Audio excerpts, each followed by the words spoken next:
Good morning, all of you. My name is Uma Bhatia, and this is the class of BHIC 133. And we are going to cover in this class Unit 11 and Unit 12. As you all know, we have studied a lot of about rural. We have studied a lot about Mughal India, Mughal period, and the Mughal period and the Delhi Sultanate we have completed in our earlier classes. And in this class, we will cover the rural society and the land cultivation and all related to this in this class. In Mughal India and in Delhi Sultanate period, how the crops were growing and how the condition of the peasants and how the rural society was growing over there. We are going to cover these things in this unit 11, just like agrarian relations in 13th and 14th centuries, and agricultural production and the crops in Mughal India, cattle and livestock, agrarian relations, and so on. We are going to cover these objectives and these points in this class. Now we are going to start with introduction. What is the introduction of this unit? India has a very large land area with diverse climatic zones. As you all know, throughout its history, agriculture has been its predominant productive activity. In this unit, we will discuss many aspects, including the extent of cultivation, that is inland under plug, how the peasants were using the plug and hoe and the cultivation, how they were doing these things in India. Next is agricultural production during the Delhi Sultanate, because as we are doing the medieval period, then we are going to start with Delhi Sultanate, and after that we will cover Mughal India, Mughal period. Delhi Sultanate during the 13th and 14th century. The land-man ratio was very favorable. The population of India around CE 1200 was obviously much less than what it was around 1800. Though how much less we do not know. There is no statistical information, but the accounts of contemporaries clearly suggest that inhabited area are in 13th to 14th centuries was much smaller than at the close of 16th century. Sufi Nizamuddin Aulia in 13th century found wayfarers traveling between Delhi and Badaयूं, refuge to vast number of peasants against the Sultan's army. The control over bits of land was therefore not as important as on persons cultivating them. Means we are going to cover in this cultivation, the condition of land, the favorable climatic condition, and the fertility of soil, and we are going to cover means agricultural inputs. For example, labor, plugging, and irrigation and all. Crops and other agricultural produce. Have you heard about the two main crops, just like Kharif and Rabi? Two types of crops we were using at the time of Delhi Sultanate, because we are going to cover this in this Delhi Sultanate. Thakur Peru, the mint master at Delhi under Alauddin Khalji, writing in 1290, lists some 25 crops grown under two harvests and gives also their yields.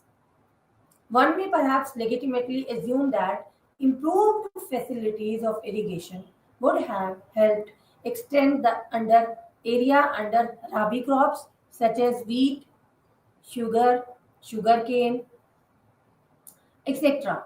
With the Islamic raiders, making of wine from sugarcane became widespread, and new rural industry emerged at least around Delhi and in Doab area by 14th century. This account was given by Ziauddin Barni at that time. Ibn Battuta also was very a famous traveler at that time. From Ibn Battuta account, we get information on fruits growing in Delhi Sultanate. It appears that technique of grafting was not known to peasants. Earlier grapes were grown only in the few places besides Delhi, but Muhammad Tughlaq's urging to peasants to improve cropping by shifting from wheat to sugarcane to grapes.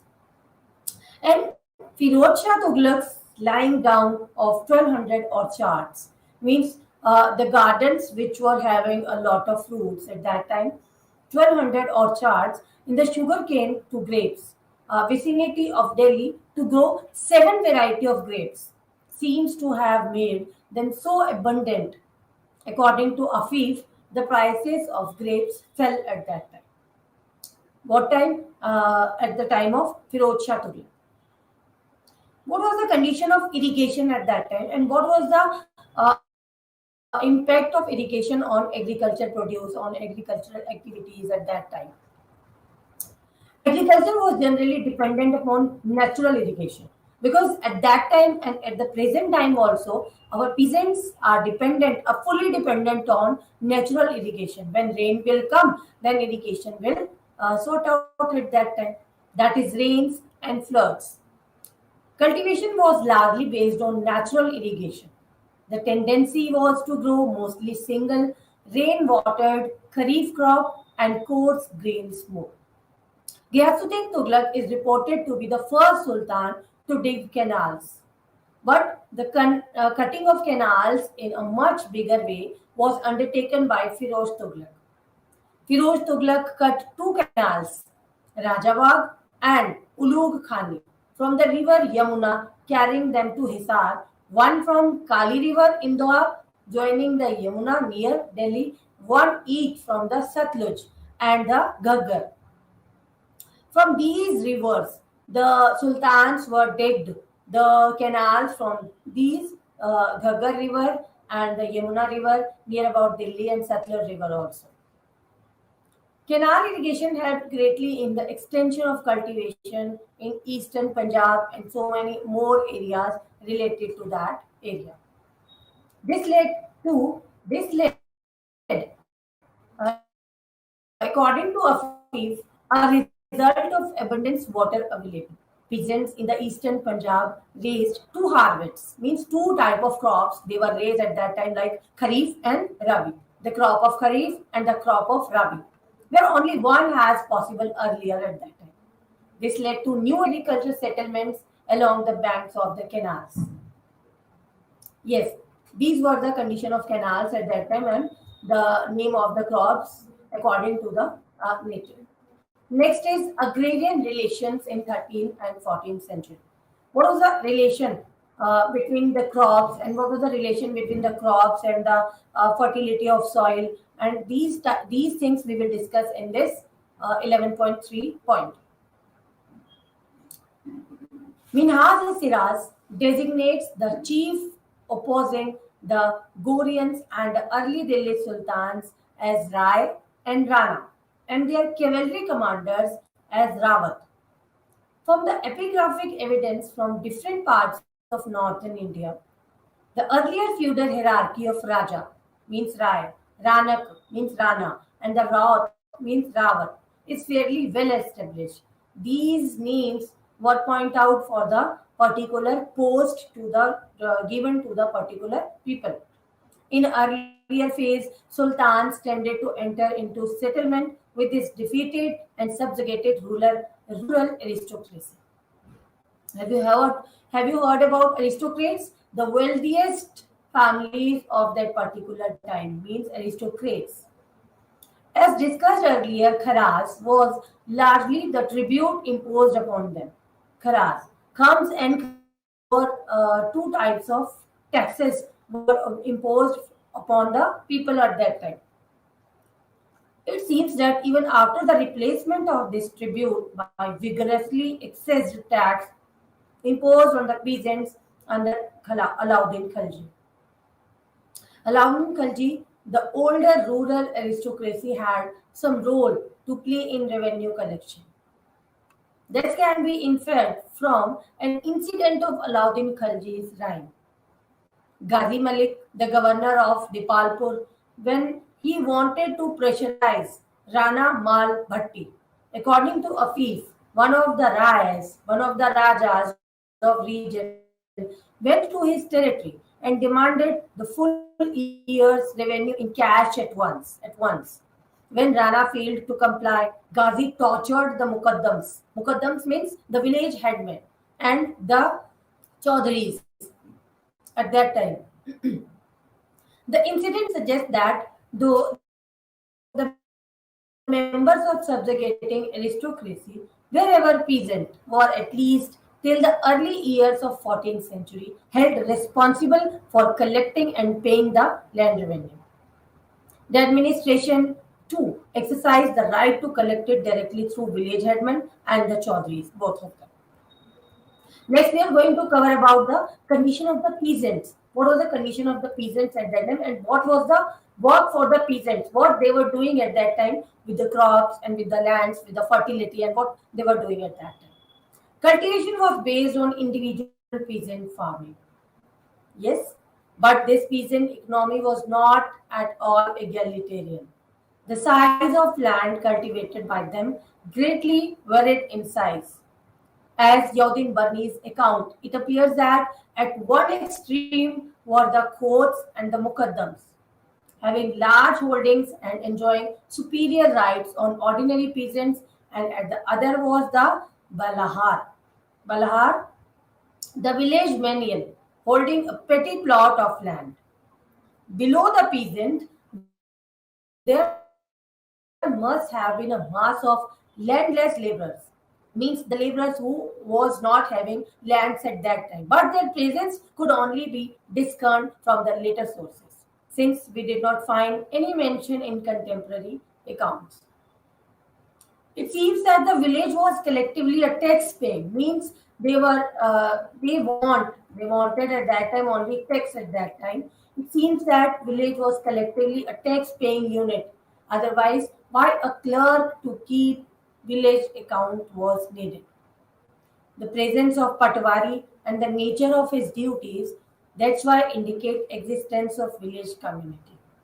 It seems that in spite of Alauddin Khilji efforts to excess the tax on individual peasant, in practice, the village continued to remain the unit of land revenue payment. Jiaudin Parnis complains about the burden of the rich falling on the poor. Further indicates that the village community was not an ideal institution but itself a machinery of exploitation. At that time, we were using exploitation word exactly for that. Rural intermediaries means Khuds and Mukaddams and Chaudhries together formed the rural aristocracy. Khuds, Mukaddams, and Chaudhries. They together formed the rural aristocracy, means they belong to highest stratum of the peasantry. From Burmese accounts, it appears that before Alauddin Khalji's agrarian measures, they held revenue-free lands. Means all three categories had at that time revenue-free lands. Means they were not having any right to pay the revenue on that particular lands. As a class, the village headmen were prosperous at that time. Barni, with miraculous pleasure, records that Alauddin Khilji imposed full land revenue upon them and withdraw the exemption from house and grazing tax only. Only exemption and house and grazing tax. They were getting exemption from that only. He prohibited them from levying any cases of their own, and thus he leveled them to the ordinary peasants. Among these rural intermediaries, the Chaudhry seem to have emerged during the 14th century. He is not mentioned by Minhaj or Siraz or any other source of 13th century. It is during the middle of 14th century that he makes his appearance in Burmese account. Ibn Battuta defines him as the chief of group of 100 villages. Whom? Chaudhry. 100 villages, the chief of 100 villages group. He calls in Sadi. However, the usual term from the middle of 14th century for a group of villages is Pargana. These terms and these things we were using at that time for the peasants. Now, next 11.3, we are going to cover about revenue grantees, how they grant revenue on the particular land. As you know already, the religious persons and institutions such as dargah, mosques, madrasas, and other dependents of ruling class were maintained by making grants of revenue income. Means these organizations were that places on which the rulers, the kings, and the emperors were exempted taxes on that particular land. These revenue grants were called milk, idrar, and inam. These type of things we were using for the particular religious places. These grants were not generally resumed or transferred, but the Sultan had the right to cancel them also. Alauddin Khalji is reputed to have cancelled almost all grants. Ghiyasuddin Tughlaq, what he was doing? Ghiyasuddin Tughlaq too cancelled large number of grants on the particular dargahs, mosques and madrasas. Firoz Shah Tughlaq made a departure and not only returned all the previously resumed grants, but also made new grants as well. In spite of this generosity of the Sultan, according to figures recorded by Afif, the total grants by Sultan accounted only for about 1/20th of total Jama. Means 1 upon 20 part of total Jama means estimated revenue income. Nobles to meet revenue grants out of their own iqtars. These grants covered cultivated as well as cultivable areas not yet brought under flood. Next, we are going to cover about agricultural production in Mughal India. How they produce the things on the particular area and on the particular lands, and what was the condition of land in Mughal India. Under Mughals, you would notice to maximize the revenue resources of empire, maximize revenue resources, just like extent of cultivation, how they extend their cultivation at that time. Means Abul Fazl was the only figure to tell us about Aine Akbari, and it provide area figures for all Mughal provinces in North India except Bengal, Thatta and Kashmir. In case of most of the provinces like Delhi, Agra, Awadh, Lahore, Multan, Allahabad, Ajmer, these separates figures as provided for each pargana, with a few exceptions. The figure of Aine Akbari belonged to year 1595. The area figures for the 17th century for various regions are available in an accountancy manual of CE 1686. The same figures have been reproduced in a historical work, Chahar Gulshan. This manual provides measured area figures for each province. As stated earlier, the Ain provides area figures in most cases for each pargana. Means in each pargana, what was the condition of land? The set of figures available from Aurangzeb Rhine provide a better picture at that time. The figures for Aurangzeb Rhine show how that the measure area increased compared to Ain Akbar. Means Aine Akbari, that is the chronicle related to Akbar only. And after that, Shah Jahan, Aurangzeb, Jahangir, all the rulers, when the last and the strong Mughal emperor who was telling about the production condition was very much extent at that time as compared to Akbar's time. Irfan Habib. Irfan Habib holds that it would have included cultivable area which was not sown and also area under habitation like lakes, tanks, parts of forest, these type of things, etc. Shireen Musvi agrees with Irfan Habib and has calculated this cultivable waste as 10% of measured area. But she feels that even after deducting this 10%, the remaining area cannot be taken as net crop area because large tracts of cultivable area were not measured. In such a situation, what thing was doing at that time? In such a situation, measured figures of Mughal period alone are not of much help to ascertain the extent of cultivation. According to their estimate, the cultivable area, at last we can say that according to the cultivable area between the end of 16th century and the beginning of 20th century almost doubled. The increase in Bihar, increase in Awadh and parts of Bengal ascribed to the clearance of forest. In Punjab and in the Sindh, the spread of canal network also contributed to the extent of cultivation. Now, what is the means of cultivation and what is the means of irrigation at that time? Means of methods of cultivation. How they cultivate their lands? What was the method? With the help of the pair of oxen, with the help of the plug, a pair of oxen to the plug. Letter was made of wood with an iron plugshare. Unlike in Europe, neither horse nor bullock, drawn wheel plugged, nor mauled board were ever used in India. Regional variations in a sprawling country like India in the size and in the weight plug must be expected from a light plug that could be carried by the tiller upon his shoulders to the heavy one meant for harder soil. Again, for soft soil, the iron plugshare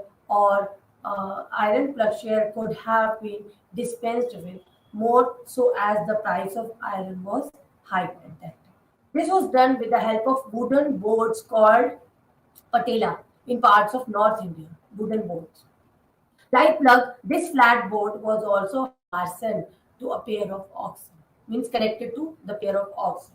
Generally, a man would stand on the board to provide weight, and the patella was dragged on the field of by oxen. Also considered good to maintain the productivity of the soil. Yes, peasants, through the experience of generations, had acquired some of the soil. The harvested crop was spread on the ground for threshing. When the crop was harvested and this was thrown on the ground at that time, our sources refer to two methods. In first method, the crop was beaten with sticks, and in the second method, animals were made to move on the spread out crop. The weight and the movement of animals traded the grain. The threshed out matter was put in open baskets and the contents were thrown outside the basket at a controlled speed. These type of cultivation were doing at that time. Means of irrigation, how they irrigate their fields. Indian agriculture was heavily dependent on rains for irrigation needs. Major criterion for selecting the crops for sowing was region. Well, irrigation was the most common method employed throughout the length and breadth of the country. And after that, various methods we that time the peasants were using at that time for the irrigation. In northern plains, both masons and non-mason wells were dug. The non-masonry wells were not durable. Some digging was required every year. Means now these are also known as ring wells. Means ring wells were also digging at that time. A number of devices were used for lifting water from the digging wells. Yes, the most simple method was to draw water with a rope and the bucket by hand without any mechanical aid. The second method was the employment of pulleys over the wells. Means they make the pulleys over the wells or over the on the mouth of the well. The same rope and bucket was used over the pulley to lift the water. In the third method, the rope pulley was used with the addition of employment of a pair of oxen. Means the pair of oxen were moving at that time, and the water with the help of the bucket and with the help of the rope was coming out from the wells. Next is the bucket was fastened to rope tied to one end of the pole. The pole other end carried a weight heavier than the filled bucket, not used for wells. Next, fifth method required the use of a wheel. They were using the wheel to pull the water from the well. The use of wheel for lifting water from well was also done in this form. A garland of pots. The garland of pots was used with three wheels, a gear mechanism, and animal power with the help of this. Lakes, as we have talked about wells. Now we are going to talk about lakes, tanks, reservoirs of water. They were also using these things for the irrigation in the fields. In South India, this was the most prevalent method used for irrigation. Dams were made over the rivers, construction of the reservoirs and tanks were also made for the irrigation purposes to solve the irrigation purpose. And the massive Madad Lake, built by Vijayanagar ruler, is a marvel of civil engineering of the time at that time. It was built on the Tungabhadra River with three earth embankments to bridge the gaps in the hills. Rajasthan is another region where large reservoirs for storing water abound. Rajasthan. The Deoghar Lake in Mewar, according to Aine Akbari, had a circumference of 36 miles. Almost every cluster of village had smaller reservoirs also, and where rainwater was stored, and this stored water was using for the irrigation facilities. In northern plains, canals were also uh, prominently as a mean of irrigation at that time they were using. We have read about canals constructed by Sultan Firuz Shah Tughlaq during 14th century, and the Nahar Fez built during Shah Jahan's reign was around 150 miles in length. Nehar Fez. It carried the water from Yamuna to a large area and the canal around 100 miles long, and they were using canals, lakes, tanks, wells at that time for the irrigation facilities. Next, how the crops were growing at that time. Earlier, we have studied about irrigation facilities in Mughal India, in Delhi Sultanate period. Now, the crops of Mughal India, the food crops and the beverages, all things we are going to discuss about this. The food crops. The majority of seasonal crops in North India were grown in two major crops. Seasonal just like autumn kharif and spring rabi. Two type of main crops were they were using at that time. In some areas, the peasant tended to grow even three crops by producing some short-term crops in between. Rice was the main kharif crop, wheat was rabi crop. In South India, these distinct crop seasons with different crops were absent.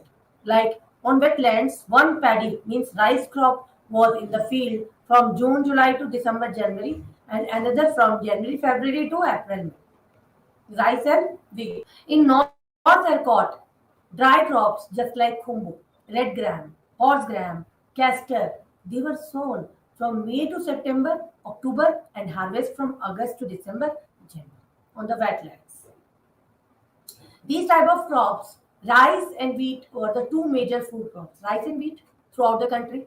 The regions with high rainfall accounted for a bulk of rice production. Means the rice needs a lot of rain for that purpose. The whole of the northeast eastern India, Bihar, Bengal, Orissa, eastern UP, southern coast of Gujarat, South India were rice producing areas. As indicated above, in the South India, there were two main seasons of rice cultivation. Two main seasons of rice cultivation. They were named after the variety of rice, means Khuddapakar and the Samba Peshanam. They given their name from the variety of rice cultivation cultivated during the summer and winter season. Rice cultivation is also reported for irrigation areas of Punjab and Deccan. Like rice, wheat also had specific regions Punjab, Sindh, Western UP, and other regions with a little rainfall produced wheat. Apart from these two major crops, barley was grown extensively in central plains. Aini Akbari refers to barley production in Allahabad, Awadh, Agra, Ajmer, Delhi, Lahore, and Multan. Millets is reported with some exceptions, mainly from wheat producing zones. Pulses, and it was believed for long that maize means makkah. Makkah was not known in India during 17th century. Not now. Next, we are going to cover about cash crops. Crops grown mainly for the market or commonly termed as cash crops.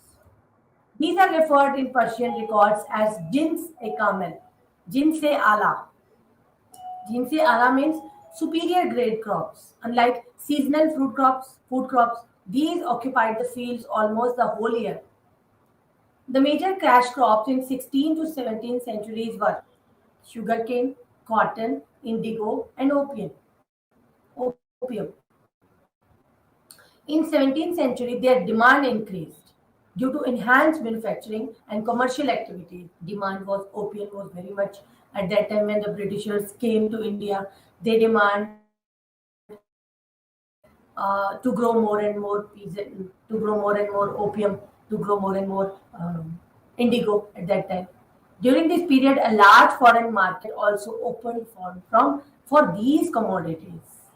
The Indian peasant, quick to follow the market demand, increased the cultivation of these crops.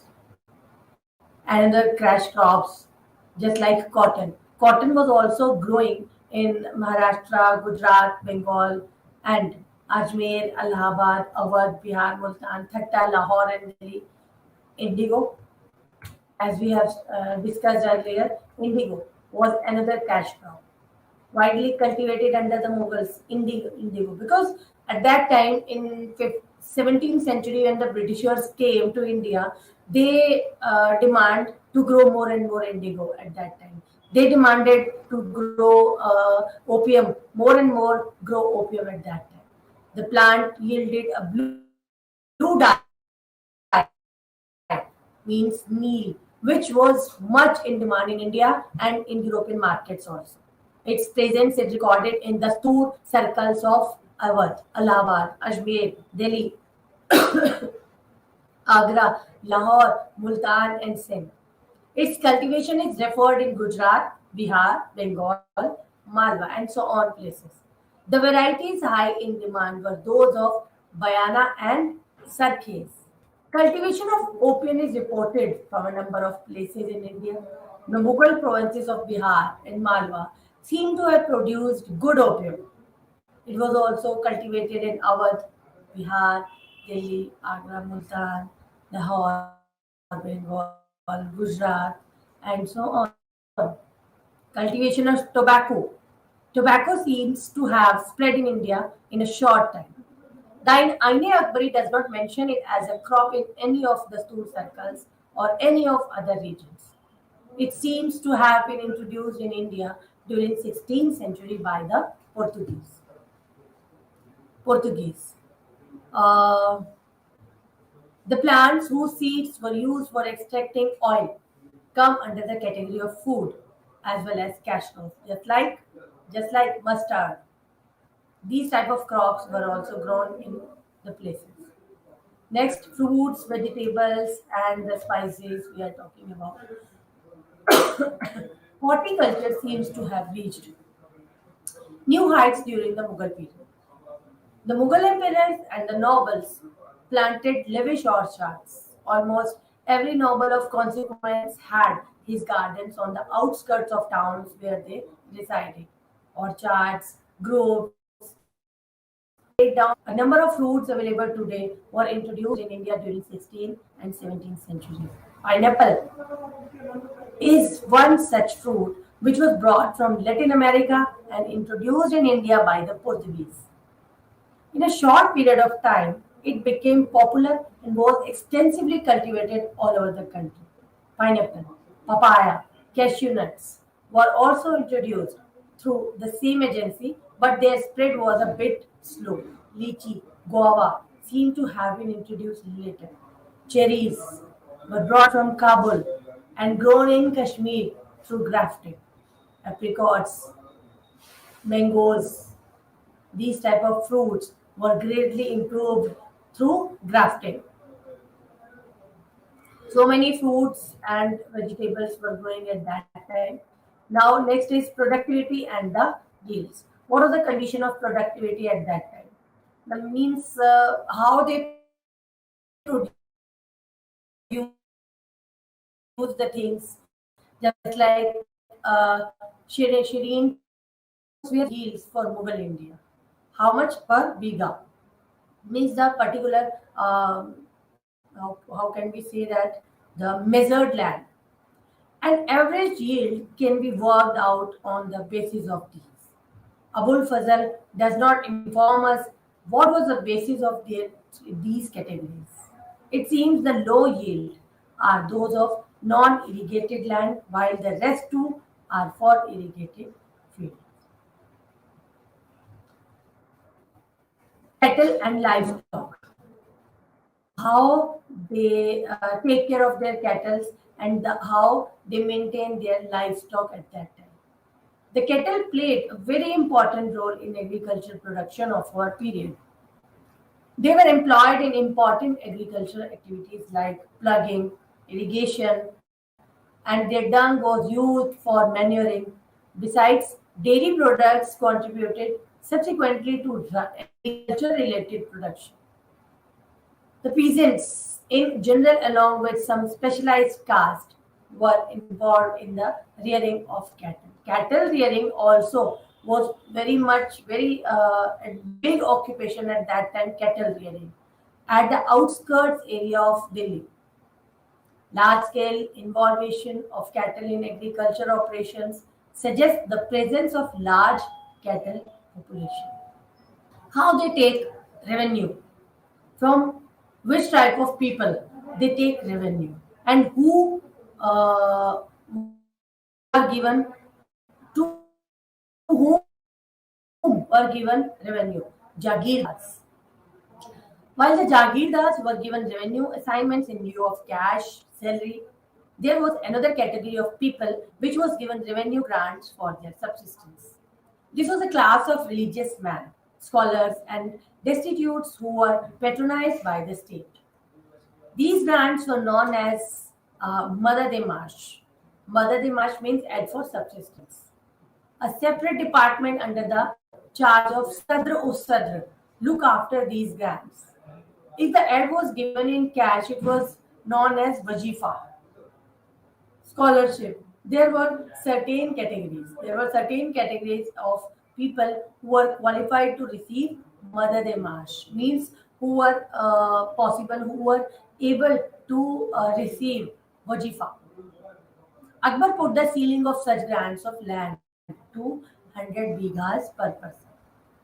The policy of Akbar was to grant. This was a good idea for the cultivation of land, for the wasteland they were using for the cultivation. In Akbar's period, it was found that the revenue of such grants would not be over 5.84% of total Jama. Jama is another thing, Hasil is another thing.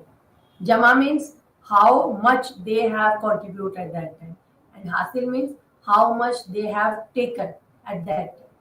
The mapping of these grants show that most of these were concentrated in the upper Gangetic provinces. Another type of grant means Waqf. Have you heard about this word? Waqf. Was given to institutions.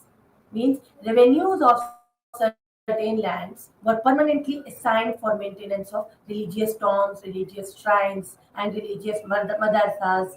Such grants could be given by the Jagirdars also and lasted till the term of Jagirdar in area. The Madani Marsh grants were intended to create pockets of influence and the develop wasteland.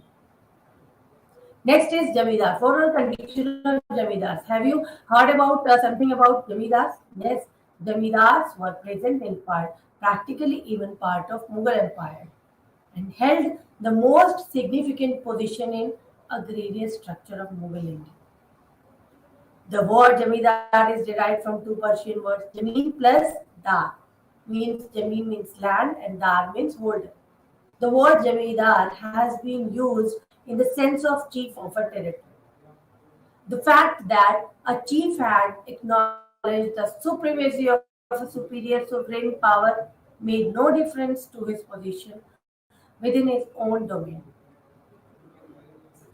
Nurul Hasan divides the Jamidars into three categories. Number one, primary Jamidars. Number two, secondary Jamidars. Number three, autonomous chiefs.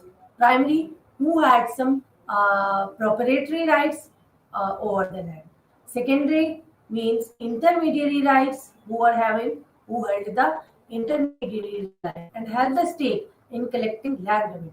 Autonomous chiefs means those who had autonomous right in their territories and paid a fixed amount to Mughal state.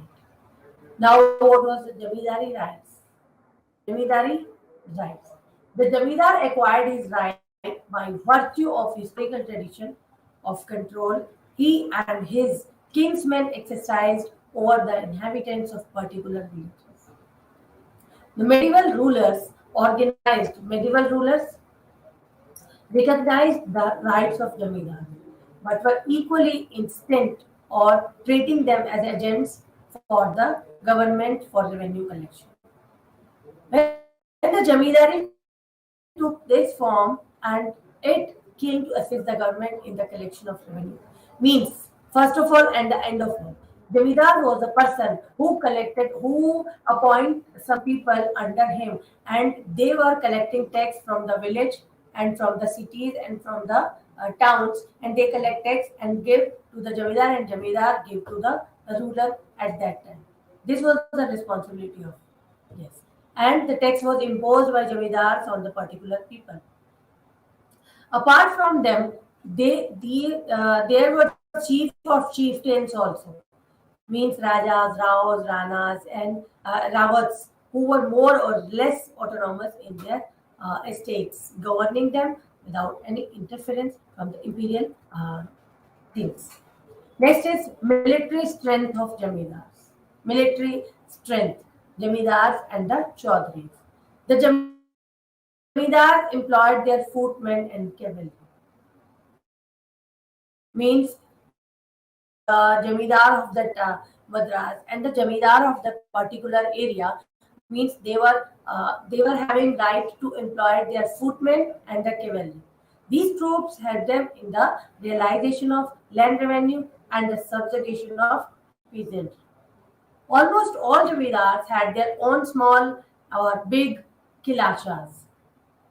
Kilachas means forts.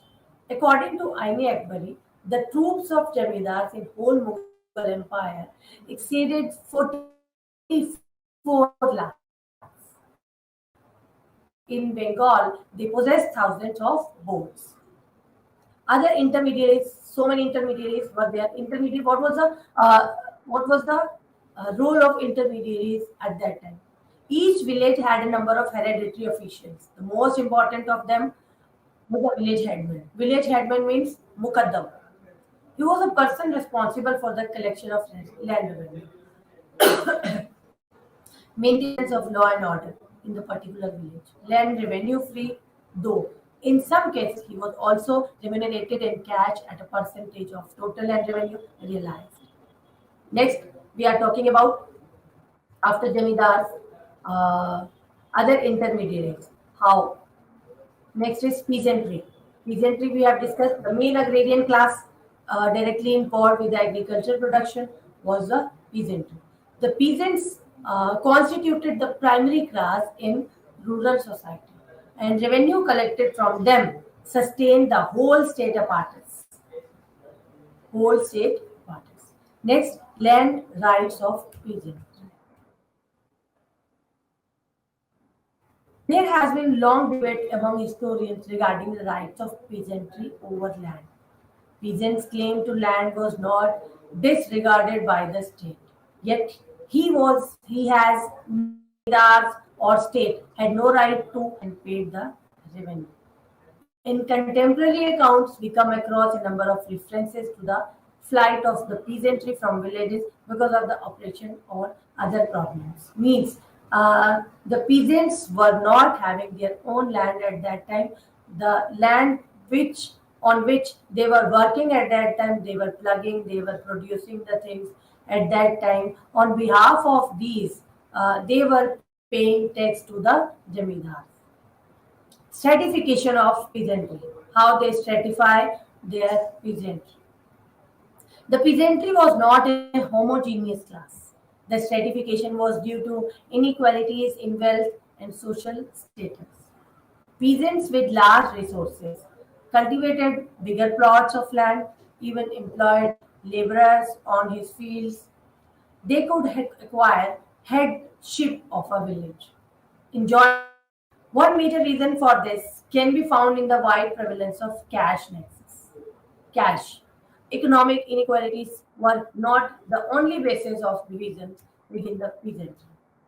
They were also divided between the permanent residents of the village in North India, Mirasdar in Maharashtra, and Thalvek or Thalkar in temporary residents in Upari. Caste association and kinship ties, even as they served as link that afforded supra, local affinities also at that time. Below the class of peasants existed in rural India a large population of manual workers. They were doing at that time rural population. They are described in contemporary relation as chamars, balahars, thoris, and dhanuks. They were a cheap source of labor for the peasants and for the jamidars to work on their field acquiring. They were hiring at that time to harvest the crops and to cut the to sow the crops. Next is village community. Village community, how they communicate with the village. The village had artisans attached to it. Yes, we have completed our unit 11 in this, and now we are going to cover unit 12. Unit 12, what was the condition of inland trade at that time? At the time of Mughal period, inland trade. We are going to cover in this trade and commerce under the Mughals, trade and commercial practices under the Mughal, was the condition of merchants and trading organizations like this. First of all, we are going to start with the trade and commerce under the Delhi Sultanate period inland trade. The inland trade developed at two levels at the time of Delhi Sultanate. Two levels. Number one, the short distance village town trade in commodities of bulk. Number two, long distance inter-town trade in high value goods. Means import and export they were using at that time also. Inter-town trade was mainly in luxury articles and was thus a high value trade.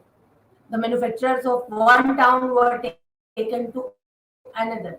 For example, the capital itself received distilled wines from Kol, Aligarh, from Meerut, muslin from Devagri, and stripped cloth from Lakhnauti, Bengal. While according to Ibn Battuta, ordinary cloth came from Awadh, betel leaf to Multan from Delhi, and these things were export and import from these places.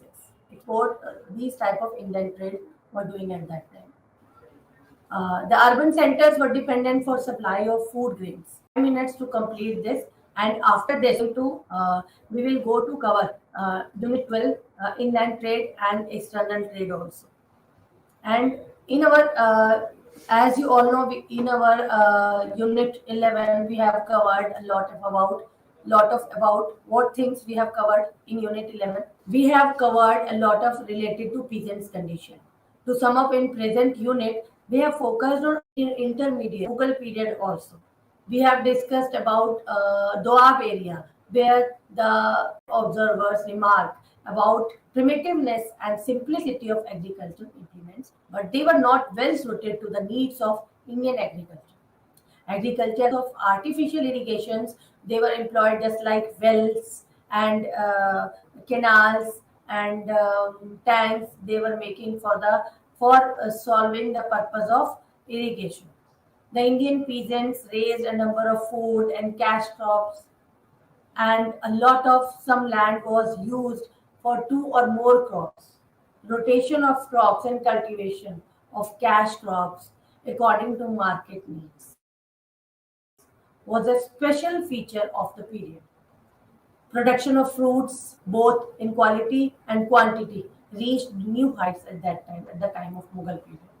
On behalf of state, we have studied about Jagirdars, we have studied about Jamidars, and we have studied about lot about the condition of the peasants and the taxpayers. And the peasants were a big taxpayers of the. If the peasant was paying tax, then nobody can disturb them in the production, in the yielding of the proper land. Productivity was the compare of productivity in the Delhi Sultanate and the Mughal period at that time. Alauddin Khalji and Firoz Shah Tughlaq and so on. And in Mughal period, Akbar and Aurangzeb. What was the condition of the productivity of uh, at the time of Akbar and at the time of Aurangzeb? That is a very big difference between Jamidars and other intermediaries. For emperor, the tax is only the income for the emperor at that time. And what was the condition of the landless peasants? They were not having their own land, and they were doing some work on others' land, and on behalf of this, they were having their own livelihood. And there was a serious clash. There was a serious clash of interest between Jagirdar and the Jamidar. In case of conflict between these two, generally on the side, because Jamidars were the only person who gave them the extra money to collect the seeds and to earn the to purchase the seeds and to purchase all equipments and all the things which were helping them in the productivity and in yielding of the crops.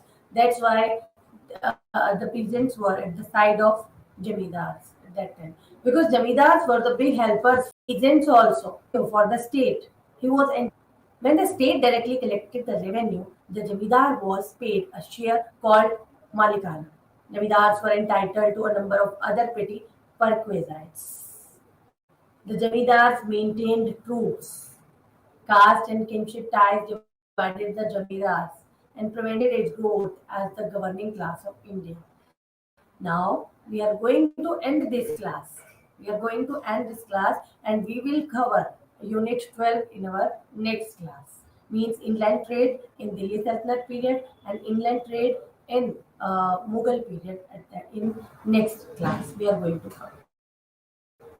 And thank you. Have a nice day.